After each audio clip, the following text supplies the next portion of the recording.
The following program contains views that are not those of WVTC, iNetworks Communications, their subsidiaries, affiliates, or financial supporters.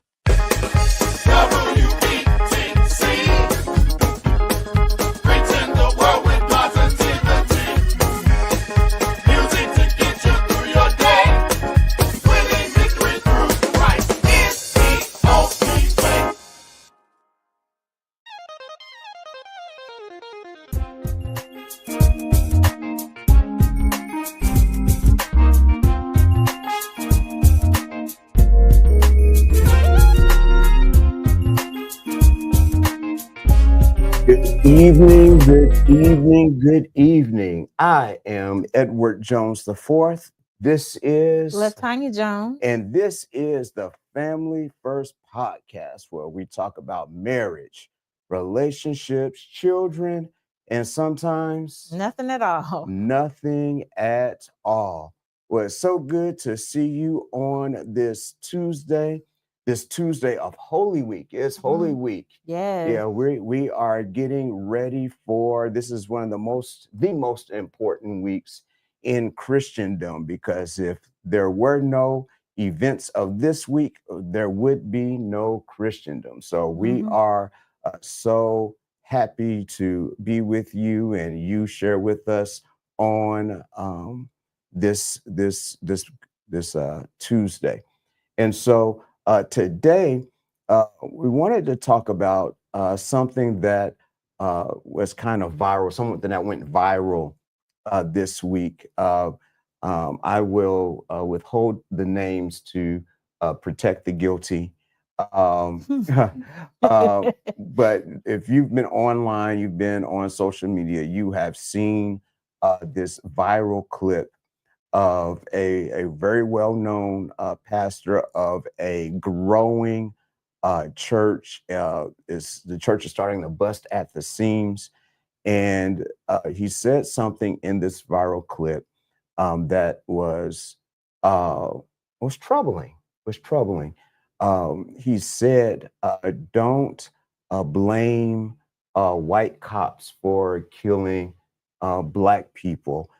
Instead, teach your children how to obey authority." Teach your children how to obey authority, and if they obey authority, you won't have these issues, and you have to decide if you're going to operate out of your ego, or you're going to learn submission. You're going to learn those things. And there was a great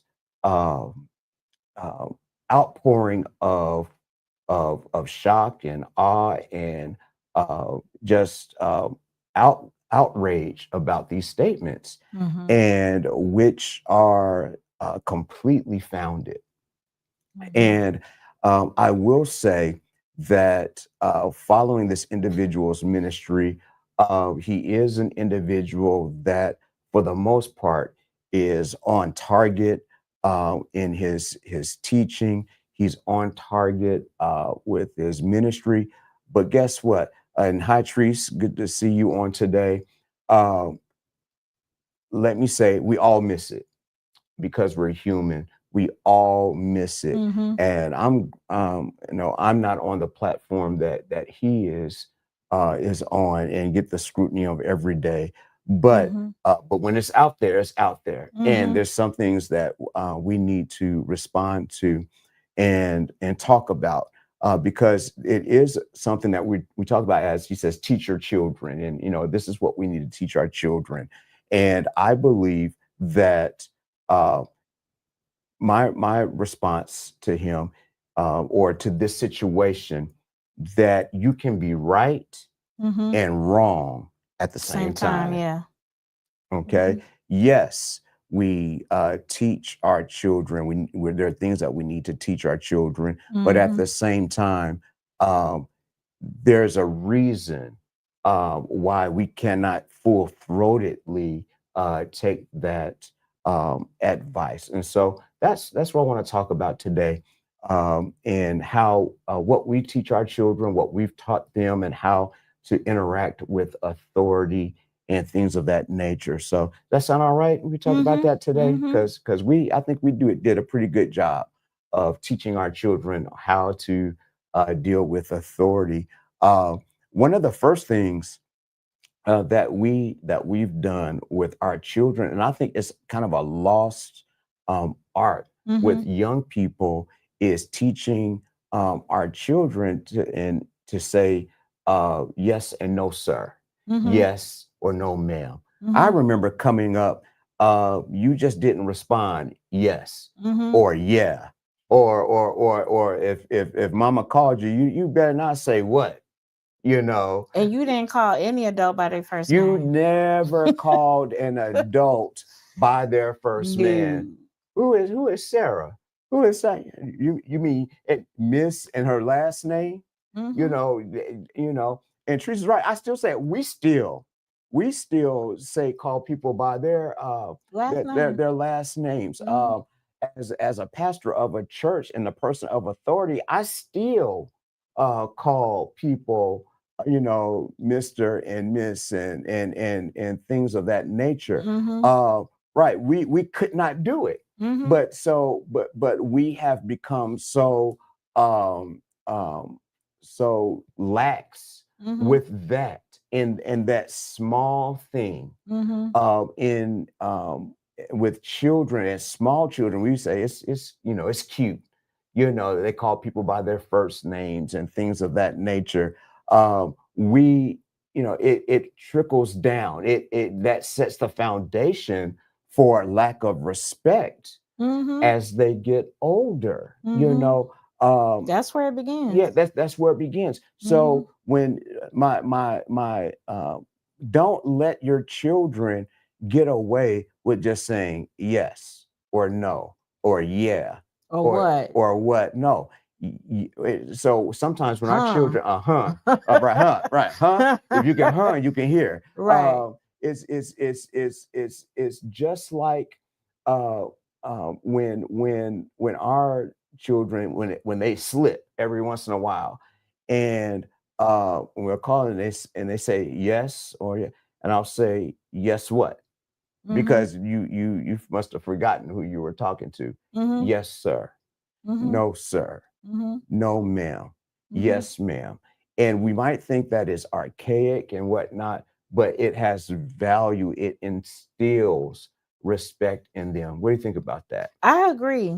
And I think it makes a big difference as they grow, Mm-hmm. whether in their classroom, but even as they become from elementary students to middle school to high school, how they interact with their teachers. Mm-hmm. We're always talking to them and teaching them how to respect those adults that have authority in their life. Mm-hmm. There is respect there. Mm-hmm. This is how you communicate. Mm-hmm. This is how you talk. Mhm. This is what you say Yeah. and how you say. It's not where you could just say whatever you want to because this is because what you feel. Yeah. Yeah. No, that's not how it Yeah. works. So it used to be that we could not say our parents' first names. No, Remember not at that? all. So you have what's your mama's name? Mama. Right. What's your daddy's name? Daddy. Daddy. Yep. That's you could not even fathom, Right. mentioning your parents' name. And so, but what we see nowadays is a lot of young people, and they call their mamas by their name, their daddies by their first name, as little bitty children. And Mm-hmm. what happens? We say, "Oh, that's cute," Mm-hmm. or that's and don't realize that we are reinforcing uh, a lack of respect. Mm-hmm. And so that is something that is one of the things that we need to do, even starting from a young age. I remember jokingly, when you were pregnant, and while you were pregnant, one of the kids, was kicking. I said, "Don't you be kicking your mama so hard. You better respect my wife. Don't you be Right. kicking. Don't you be kicking too Right. hard in there." But that is a tone of respect, and making sure that you respect elders, you express that you understand that there are levels of authority. So we teach, say yes sir, no sir, yes ma'am, no ma'am.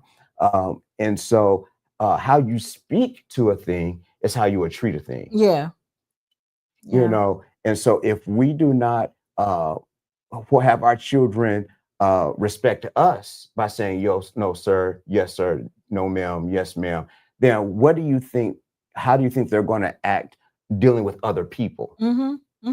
Because there's no expectation of respect at home. You can't expect them to treat their teachers with respect, to teach law enforcement with respect. And so I believe that that is one of the first things that we learn. That's right, Dr. Morris. I wish they would call them by first name. No, that is a big no. And that used to be something that was consistent in our community, but we've gotten lax. There was a respect. There's a reason why in the churches we call brother and sister so and so. Brother, brother Johnson, sister Thomas. There was a respect even in the house. But once again, if we don't take our children to church, they'll never know. They don't learn those nuances. They don't learn that respect that comes in the house of the Lord. And that's another piece, because we make church optional for our kids. They don't have that foundation because we let them decide. Because we let them decide if they want to go. If they want to go. Growing up, you live in my house, you serve my God. So that that is what we do. I joke all the time that when I was growing up, I was a drug kid. I was drugged to church every single time the church doors was open. Right. For Bible study, choir rehearsal, Sunday school, 4 services on Sunday, regardless. The 4 services on Sunday when you were part of the choir, and you have a previous commitment. So you come in and you sing your first song, and then you leave out to go to another church. We have, and then in some churches they start lines that we got a previous commitment. They just want to hurry up and sing so they can leave, so they have to stay for the entire service. But we're not going to talk about that. But you don't learn respect if you are not in those settings that dictate that you are respectful. And I was going to say that when you said being in settings, just think about what kids see. Yes. Because, I've worked with children because they mamas cuss and cuss folks out. They cuss too. Yeah. And cuss folk out. And so when they get into the classroom or they get in, then they cuss and they act a fool, because that is the environment at home. And so in our home, we model even how we talk to each other. Right. And even though they are our kids and they are our babies and we love them, but we still talk to them with a level of respect. Right. So they understand that it is reciprocal, and that just because you are younger, just because you are the kid, it doesn't mean that we just talk to you crazy. Any kind of way, yeah. Right. And so one of the things that I'd always teach my children as they're coming up in school is how to be able to advocate for themselves, right, with adults, because adults are not always right. Sometimes they do make mistakes. And this is why the pastor's statement is kind of problematic, because sometimes that authority, say police officers, was wrong. Yeah. And right. And so, but the thing is, because we teach them how to communicate, and we teach them how to be respectful, it's saying that you don't have to always agree, but there is a right way and there's a wrong way to be able to deal with that situation. So even with us, well, Mom, I hear what you're saying, but I don't agree with this. So whatever the case may be, because now we can have some good dialogue. We can have some good conversation, especially with our young boys, teaching them how to be able to advocate for themselves in the classroom. Right. Yeah. If you feel like you got a grade and you did everything you're supposed to do, and it just doesn't seem right, that you can go to that teacher and talk to that teacher in a respectful manner. That they don't feel threatened. Where they don't feel threatened. And that's the thing that we have to teach our children, that because now as they've gotten older, now they know that if something is wrong or something's not right, especially in that area of academia, they just not going to accept it. They're going to go to that professor, and they're going to have a, and talk to them and be respectful. Yeah. Right. So I think that that's something that's so important, that, we teach our kids how to be able to advocate for themselves, but do it in a respectful way. Right. But if we are not respectful, if, like you said, our children do what they see us do. Right. They don't do what we teach them to do. Let me tell you this. Let me say that again. Our children do not do what we verbally teach them to do. They do what they see us do. That's why it's so important that we model respect. That's why, when they talk to us, we demand respect. When we talk to them, we give respect. And so we don't do it too much anymore these days. And also to teach authority and things of that nature. It used to be the children's table and the grown folks table. And on the holidays or Christmas, Thanksgiving, I used to hate being at the kids' table, the little bitty table, but you're not grown. You are a child and you stay in a child's place. That doesn't mean that we respect them, but there are just some things that you are not mature enough to engage with yet. You are not at the level to do that. But once again, we have blurred those lines because unfortunately a lot of our parents ain't too much older than our children. That's very if true. You have teenagers raising children, they both at the child's table. And so we have lost that ability to model respect because our young people don't know respect, and then they're having babies. Our babies are having babies, and they're still haven't. Our babies that have had the babies haven't gone through the stages of maturity to be able to decipher what is respectful and what is not. Because the cycle just continues. And the cycle continues, and so I'm gonna do me. I'm gonna say how I feel. I'm gonna do what I want, and then that's where some of the disrespect creeps in because once again, nobody wants to be disrespected. And so if you feel disrespected, you're gonna give that disrespect right back. Okay. And so that's one of the things that we do with our children, and modeling respect and how we speak to them, how we speak to one another. Something else that is so important is that we, with my boys, especially with boys and young Black men, I've had to have the conversation. I had the conversations with them when they come into contact with them. And Sharon said, couldn't say why. No, because I said so. Right. That was the answer. Right. That isn't always the best answer, but it also and let me say this. I say because I say so, and I say it all the time, but I always go back and explain why. Right now, it don't matter why. I said it. Then I'll go back and say, okay, this is why I said it. Because once again, because there are certain lessons that you don't want your children to learn on their own. You want them to learn from you. You don't want it. But if you just say, because I say so, that's going to tell them, okay, I'm going to go find out for myself exactly why. Right. So sometimes, to use the example, if the stove is hot, you tell them, don't touch the stove. Why? Because I said so. Because you don't. Why?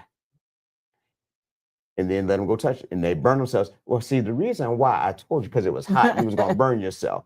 now next time I say, because I said so, you're gonna believe me. And so the lines between the adult, thank you, Sharon, the adult space and the child's place, they've been blurred. Okay.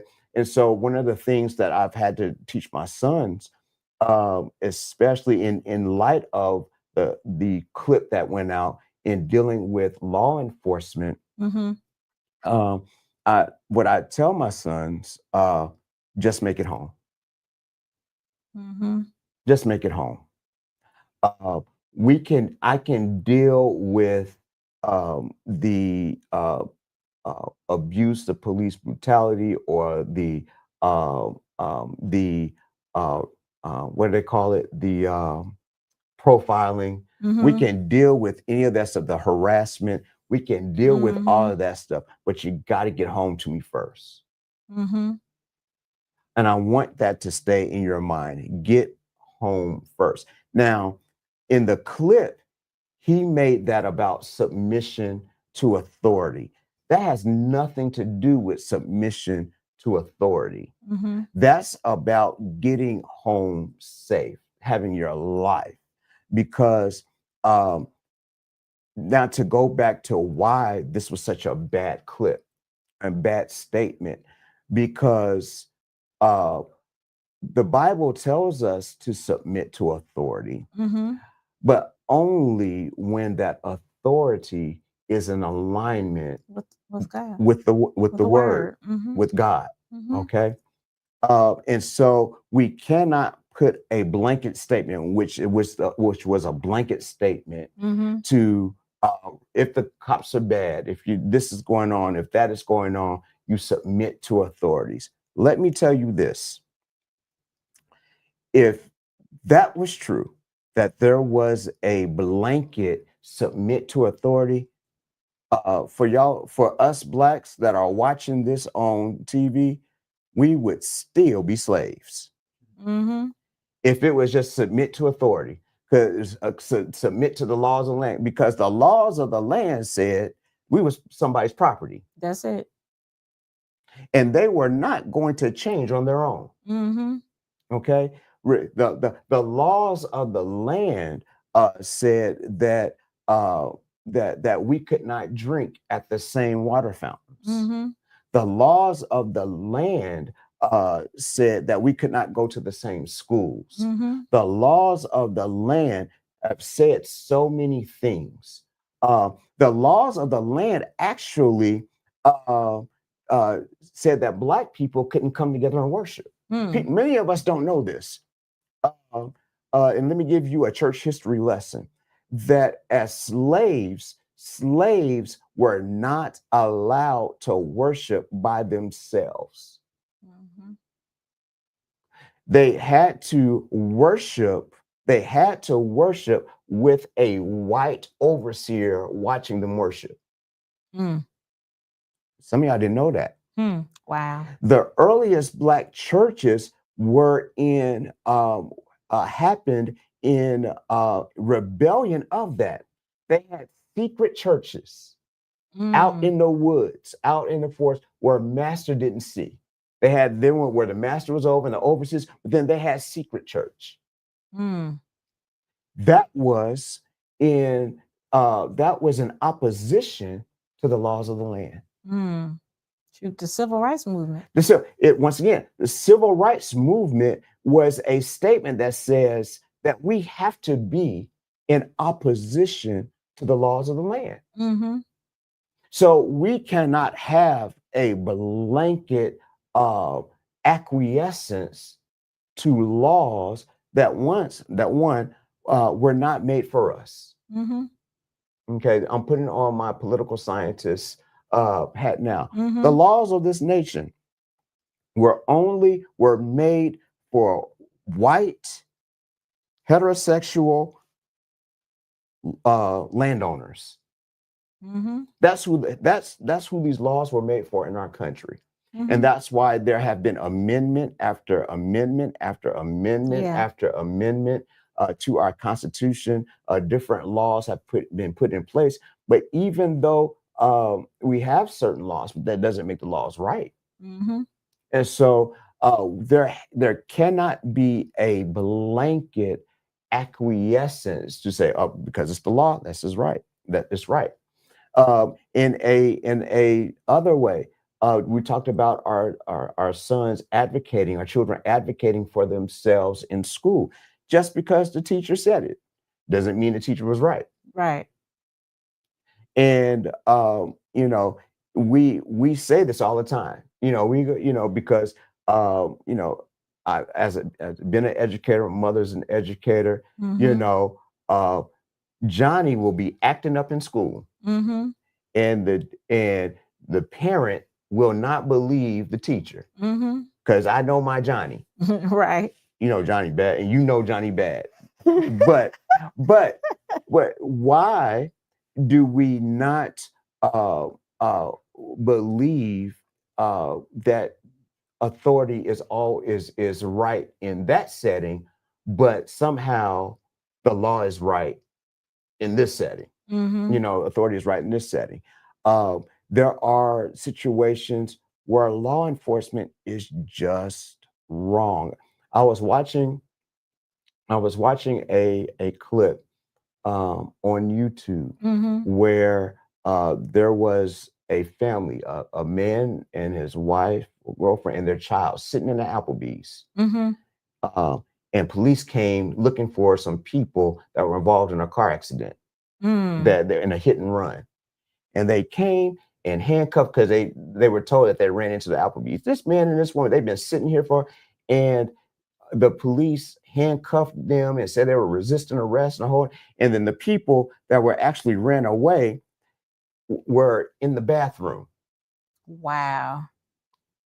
And so do we say just obey authority? Do we say, and we're in a day and age that we have to understand our rights. We have to teach our children when to stand up for themselves, how to stand up for themselves. And because my brothers and sisters, things are not going to get easier, especially for people of color. Yeah, and they don't teach civics. They don't teach. They don't teach civics. They don't teach any of that. We're saying they've taken all this stuff out of school. Watch this. In a little bit, they're gonna have people believing that Harriet Tubman was a travel agent, and all she did, you want to go here? Okay, fine. Well, and she wasn't helping people escape slavery. She was a travel agent. Mm-hmm. No, she was breaking the law. So how can you say, that always, always obey and always submit to authority? We have to understand the context of what's going on in that. But you know what? That's true. Sharon just says again that they don't want us to parent our children these days. That they want our children to be our friends. Who wants to be friends? No, I ain't your friend. And we have to have these conversations with our kids. Like, I know with our boys, all our kids, though, we have had these conversations with them, especially as they're in the real world now. They're in college, but we were having these conversations with them even as they were young, to help them understand the world that they're in. That this is what's going on around you. Look at the news. Read the paper. Understand what's going on around you. It's more than just the cartoons that you see and your favorite TV show and your friends and things like that. There's a whole world that's going on around you, and you're living in it, and you have to be able to understand how to be able to connect with the people that you see, especially now as they've gotten older and there's social media and there's constant conversations about, just because that's what you see in social media doesn't make it right. Some things you might have to investigate a little bit more. Some things you might have to dig a little bit more to really understand what's going on. And this is why you have the right people around you to guide you and to talk to you to help you understand what you should do and then what you shouldn't do. How do I handle this situation with my teacher? Or I saw someone, deal with a police officer and it was kind of scary. Yeah. And so having that conversation, Right. because as much as we see stuff like Trayvon Martin and it affected us, Yes, having that conversation with them, how do you feel about what you see? Yeah. And what you've seen, they're seeing this stuff on TV too. Right. Right. So we have to have those conversations and then talk to them about, if you're, like you said, if you're in this situation, this is what you have to do. Yeah. Just get home. Just get home. Just get home. Just get home. You know what? And we and part of that too, I hate to say it, but it's so true, is that we don't have enough fathers that are active and engaged in our children's life. Because to be completely frank, mothers can nurture, but there's a difference when dad teaches respect and authority. There's a respect that mama and grandma and auntie, there's a respect that they can instill, but there's a different type of respect that a man in a young man's life or a young Instills, lady's yeah. life, there's a different type of respect. And the reason why there is a lot of conflict between males, they get them in trouble, they get the police called, or even with police, is because they've never had another man give them instructions. They've never had another man tell them what to do. We had, we're so proud of Jonathan that he's in AIT now. He graduated from basic training. He's in AIT now, and he didn't have a problem in basic training and following orders and things of that nature. Why? Because he's been following orders since he was in the womb. Right. He's learned that discipline. And that is something that is so it's difficult. And I know I'm gonna get some hate mail about this, but it's very difficult for women to instill discipline. Why? Because women have a natural instinct to be nurturing. They have a natural instinct to be caring. Oh, don't worry about it. It's a lot of times mothers say, you know what, don't be too hard on them. Don't be too hard on her. Don't, it's okay. And they want to hug and nurture and pat on the back and make them feel better. And me and some guys were talking about this earlier and said, what we're trying to do, we're trying to raise young men. We're trying to raise men that your daughters would want to marry. Not just young men that you want to be baby daddies, but young men that your daughters will want to marry and raise families and things of that nature. We're raising young women that you would want your son to bring home, that's not going to give him baby mama drama.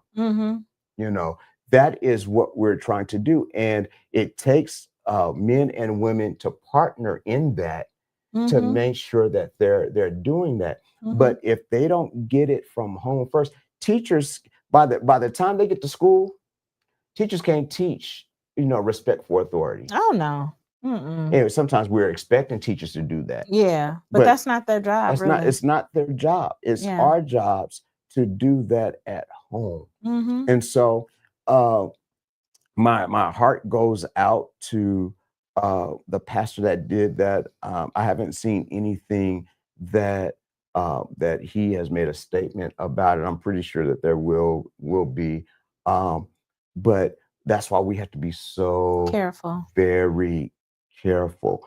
And we have to have our antennas up, as we said. We have to have our antennas up to when we hear things like that.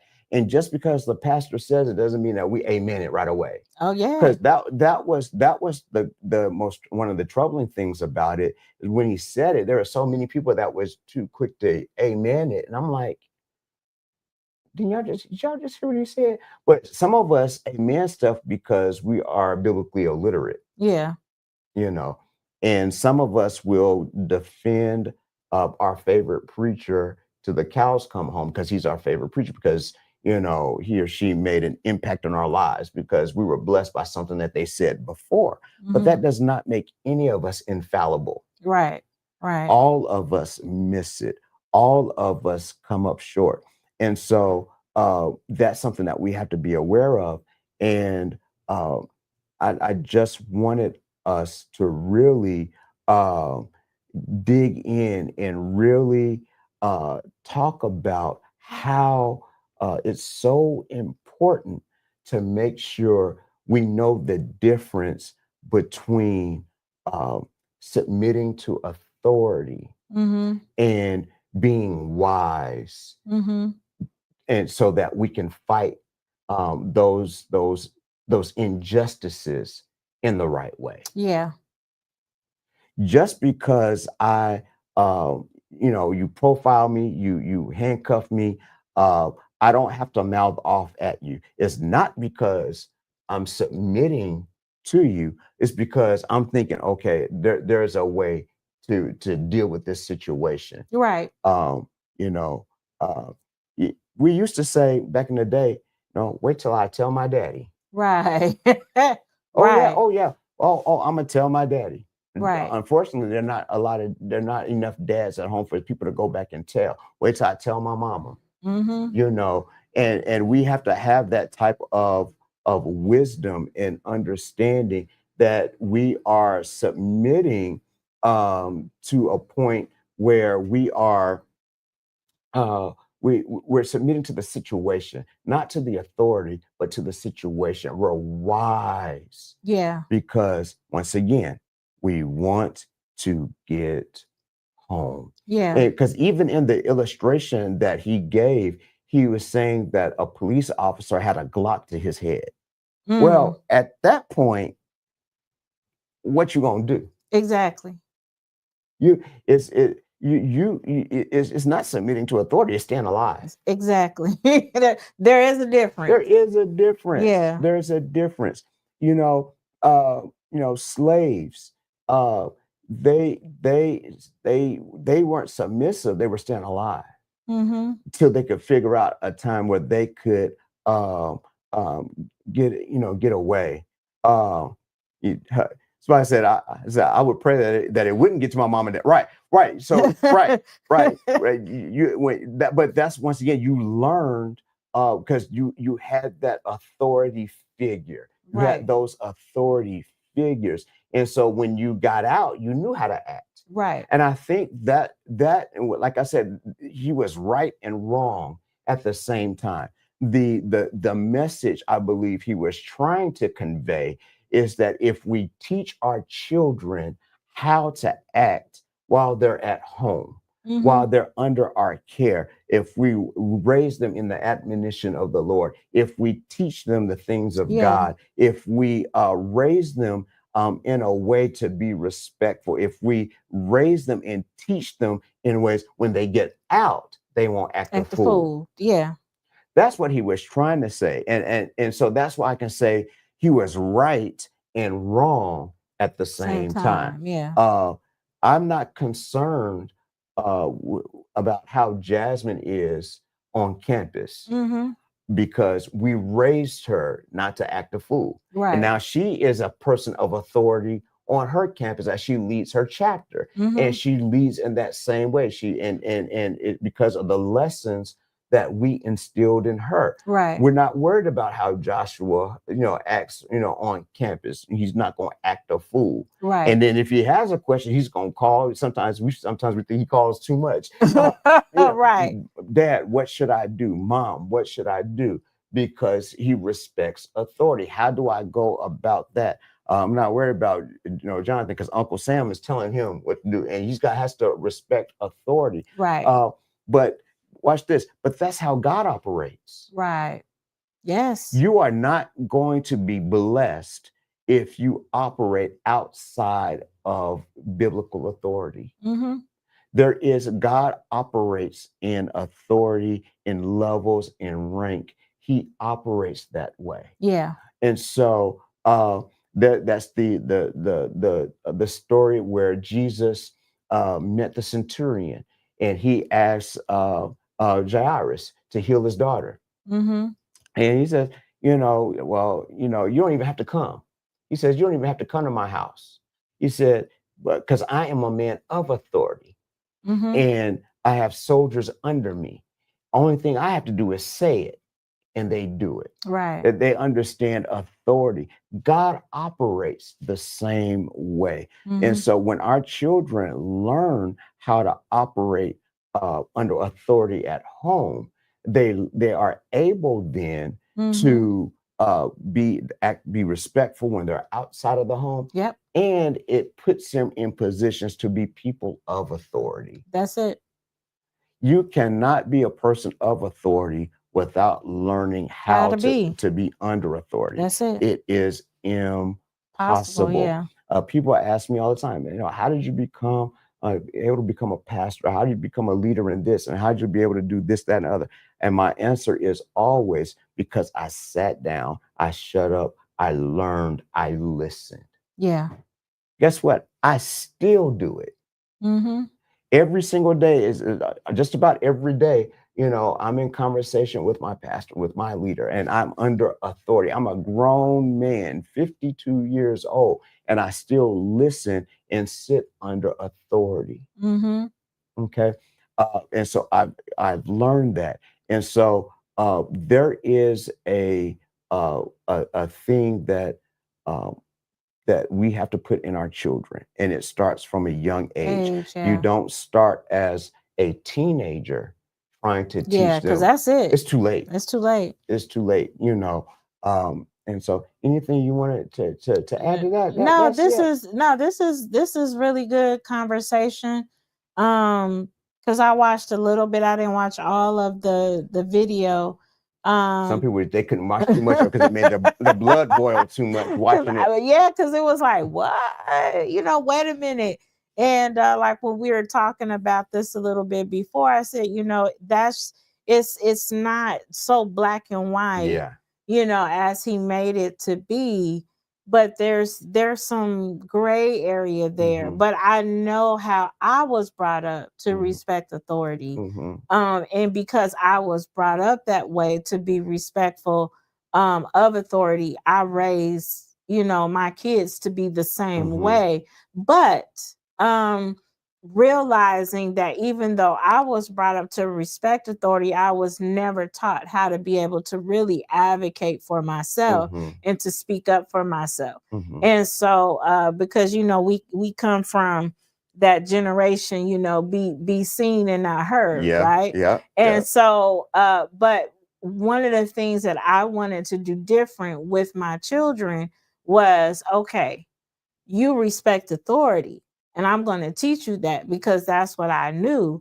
But at the same time, teaching them how to be able to speak up and advocate for themselves when necessary, and to do it in a respectful way. So no, we don't go off. We don't cuss people out. We don't know. There's a right way to communicate and articulate your feelings in a way that's respectful, where you can truly be heard. And so I'm glad that, again, just watching, especially the big three, and watching them grow and seeing them now, that those seeds that we've planted in them, now you're seeing it. Now they're in these situations, in these spaces where they can advocate for themselves. Right. They can look out for themselves and still be respectful. They don't raise their voice. They don't cuss. They don't do any of that. But they do it in such a very professional, very calm, very respectful way. And I'm grateful for that. But I think that that's something that we do have to really teach our kids to be able to do that. And it's not, well, you just be silent because, they're the adult. Right. No, because adults are not always right. Right. Exactly. Exactly. Adults are not always right. So you have to be able to teach them, how do you navigate that when that happens? What do you do? How do you, speak up for yourself? How do you advocate when you're in a situation and you're dealing with the police? How do you deal with that? Yeah. Yeah. Yeah. Police not always right. They're not. Believe me, they are not always right.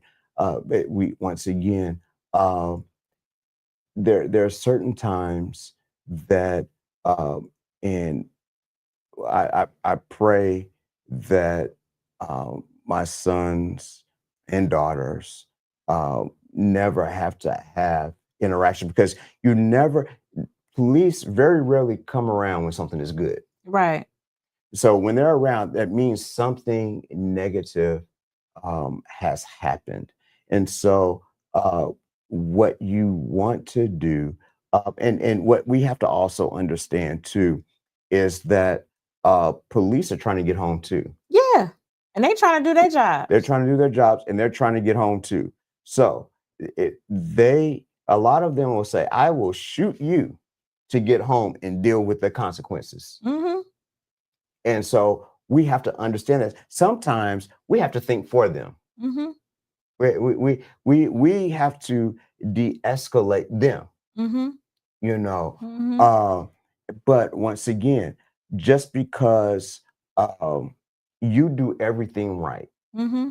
does not mean that they're going to do everything right. We could go down, the list, Philando Castile.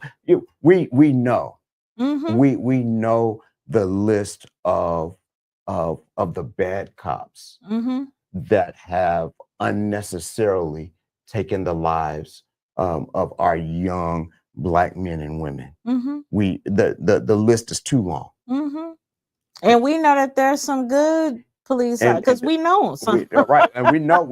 So we know that there's some good out there. There are great ones. There are great ones out there. But everybody can have a bad day. Yeah. And so what we have to do, and I think the lesson in the situation is not necessarily that you are that you are not just submitting to the situation, but you're de-escalating mm-hmm. situations. And it's hard to de-escalate in the midst of a stressful situation where emotions are going, your heart is beating, your pulse is racing, and because the harder your heart beats, the blood isn't going to your brain. Mm-hmm. It's going to the other extremities that are to help. They talk about the fight or flight. Yeah. So the blood goes to the other extremities. It's not going to the brain. Mm-hmm. So you're not thinking clearly. So we have to drill it in to our young people in a way that it's second nature. Mm-hmm.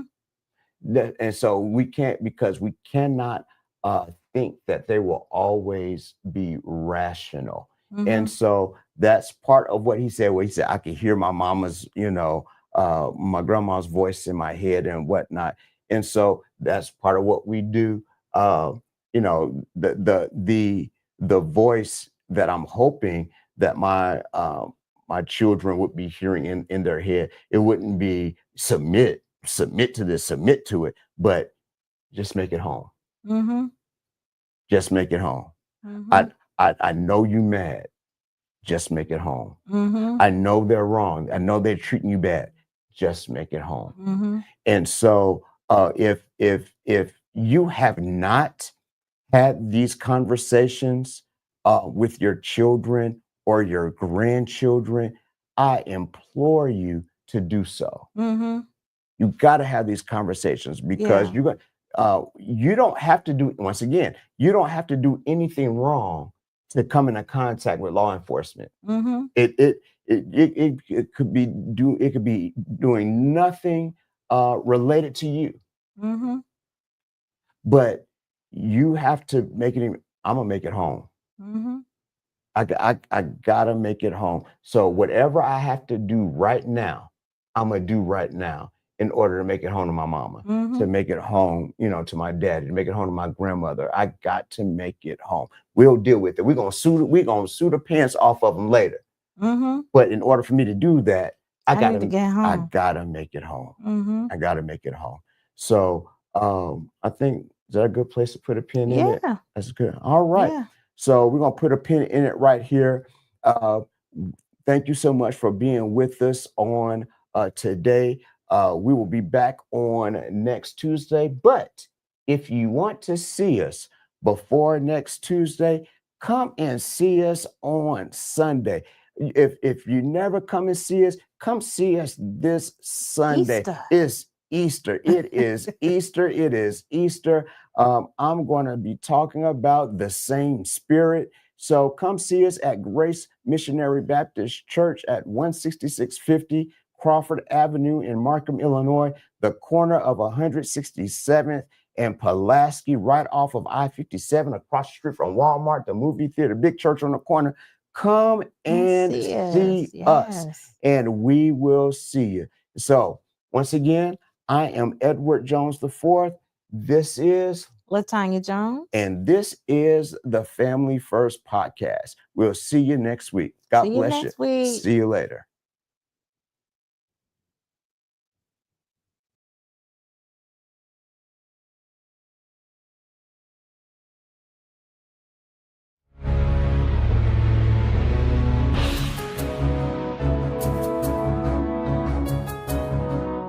Go to your Apple or Google Play Store and download the WVTC Gospel Radio app today. You can also say, Alexa, play WVTC Radio Skills. Would you like to play WVTC Radio Network? Absolutely. Download it today. Views made on the preceding program are not those of WVTC Radio, iNetworks Communications, or their financial supporters. Winning victory through Christ, WVTC, Allsip Chicago, and iNetworks Communications Station.